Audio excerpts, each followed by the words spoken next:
Hi Capricorn, thank you for joining me for your July 2017 forecast for the month. I am thankful for you showing up to watch the channel. Thank you for subscribing and for your support on my Instagram account and my Facebook page, where I post daily and thoroughly engrossed with astrology and tarot. I'm shuffling the Lost Tarot of Nostradamus for this reading. Let's start our month, Cap. We have the 4th of July with a transit with Venus into the sign of Gemini. Spectacular energy for health, for maintaining your wellness, for creating a schedule around diet, exercise, well-being, security. I'm getting that you could feel secure in your body, or loving yourself. Maybe Capricorn is ahead of the schedule with diet and routine, and when Venus enters the sector, you're able to appreciate what you've incorporated into the 6th house of routine for yourself. Also resources here to advance the health, because Venus is that money as well as the love.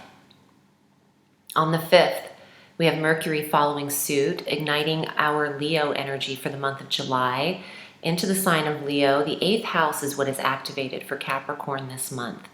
And you are dealing with anything that involves shared resources, other people's money, the support from other people and their financial support, inheritance, wills, estates, property, legal, well, it could be law. 9th house is law as well, but it just depends. It could have something to do with contractual obligations for wills is what I'm getting, and maybe investments. Going over all of your monetary investments is important with Mercury in the 8th house, direct. So you'll be able to handle a lot, reading a lot, absorbing a lot of information. This is also great for the assessing of your intimate partnerships, your intimate sexual relationships. With Mercury in the 8th, there could be dirty talk. There could be some kind of spoken seduction in that 8th house. On the 9th, we have our full moon at 17 degrees of Capricorn. So this is the one full moon you'll receive. And there's a culmination, an ending in the 1st house, closing the door on something that Capricorn has finished or that you've become aware of, the full moon of awareness. And you're intuitive around that time. The 9th, 2.5 days before and 2.5 days after. It's a very intuitive time period for Capricorn.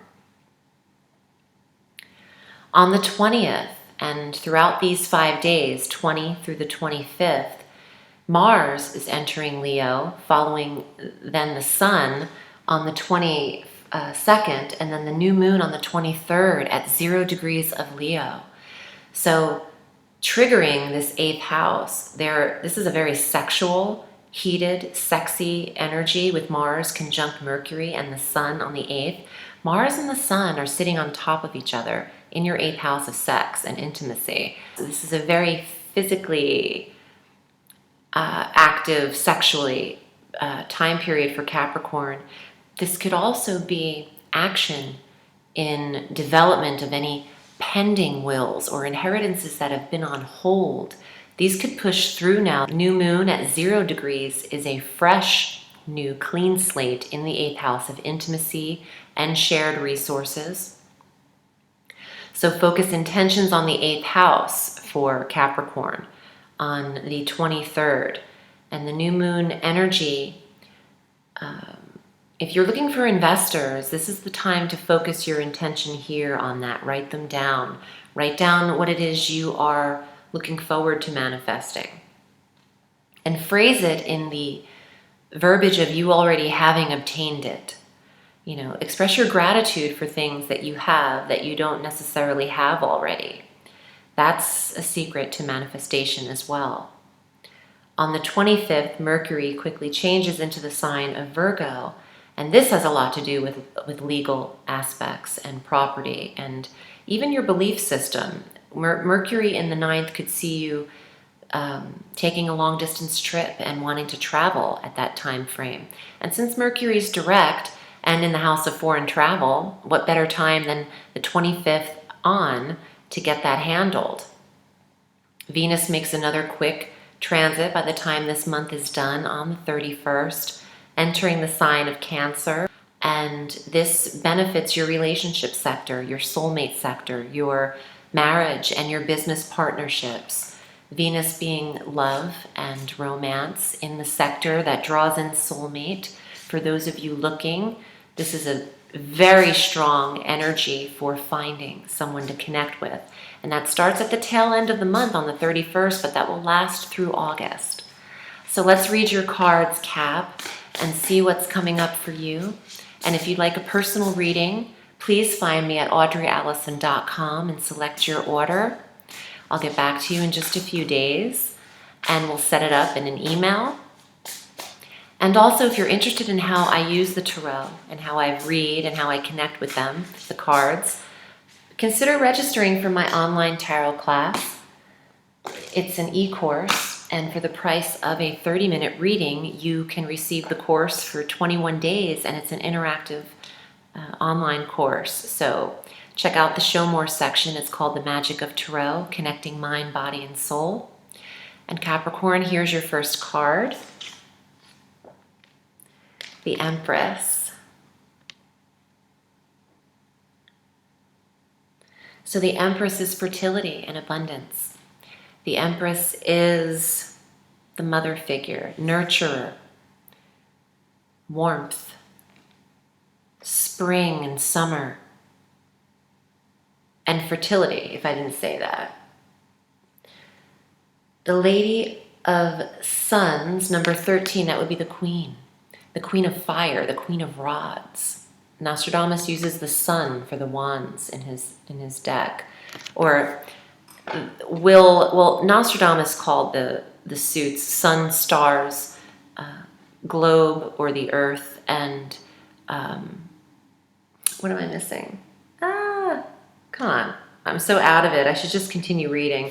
Let me do that. Oh, cups. Did I say that? For moons? Yeah. I just wish I could stick to the interpretation, which is what I'll do. Taking a strong creative risk, but also being independent. The Lady of Fire doesn't wait around, but she's also extremely creative. She's got a few irons in the fire at all times. And something's brewing here for Capricorn is the feeling I'm getting. Now you have the Prince of Fire, which is, even though it's called Prince, this is really the King, because number 14 in this deck is the King. So I'm not really sure why he calls it that, but the court cards go from 11 to 14 in this deck. So the King of Fire is right next to the Queen. Look at that. So there's a fire sign couple that's around Capricorn. Or it could be a facet of you needing to take complete control, similar to the Emperor, although not as strong as the Emperor. The King of Fire is autonomous and doesn't take direction from others. He does the directing, but he's feisty and antsy. You have two more cards. Ooh, the Ace of Coins, or the One of Globes. And this is about prosperity and a new source of health and wealth. Venus in the 6th house of health and the 8th house of other people's money. There is a new project here for Capricorn, and you hold the key to something. And now you have the 8 of Coins, the 8 of Globes. And this is a high financial card for you being skilled at your craftsmanship, you being the master of your skill set. And the Empress, the King and Queen of Fire. Okay, so for some people, for some Capricorns, there is a couple, fire sign couple that's around you. And they could either be becoming pregnant with the Ace of Coins near that Empress too, or there could be something they're initiating to actually draw you into the shared resources department. Maybe that they're including you in an endeavor in the 8th house of other people's money. And with Venus in the 7th, this could be a business partnership that you could be connecting with. And the outcome is the 8 of coins. This is huge. If Capricorn's looking to climb this ladder, it is available to you, and these two people are assisting. I can't believe I didn't remember those suits, but I'm trying to think of if there's any more messages that come because of that. It's rare for me to not remember things like that in a reading, but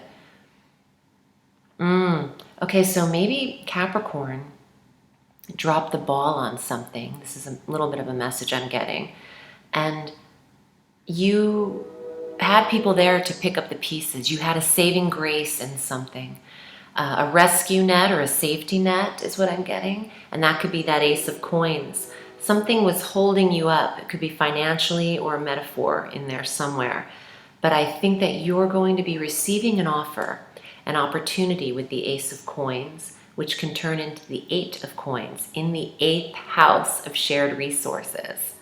That's interesting. And I also think that the King and Queen of Fire, of Suns, will contribute to your success. And it could be that some of you Capricorns have a fire rising sign, and it's showing up as identifying you, both you male and female Capricorns. Please watch your ascendant sign for a very strong astrological forecast, as well as your moon for an emotional reading to connect with your moon sign. But overall, I love your cards because they progress in the coin department, and they also start out with abundance. Keep in mind, you are fertile with the Empress arriving, although your 5th house isn't strongly activated for fertility. I still think that's always a sign of potential pregnancy when the Empress appears in the cards. So I hope that Capricorn found this helpful. I would initiate and say yes to opportunities that come in with the Ace being upright. That is a yes card. And I think that you can turn that Ace into an 8 and see some abundance like the Empress suggested, maybe even after an 8-month period of time. Again, I hope this is helpful for you. Please check out your VIMEO forecast for a psychic reading. I use the Cosmic Tarot on VIMEO, which is this deck. I'm also going to be using a very special intuitive deck that isn't a normal tarot deck by Madame Lenormand. It's a French intuition deck that I use, and that will be on VIMEO only. So again, I appreciate your support. I'm wishing you a beautiful day. Remember, the sky is limitless, so reach for the stars.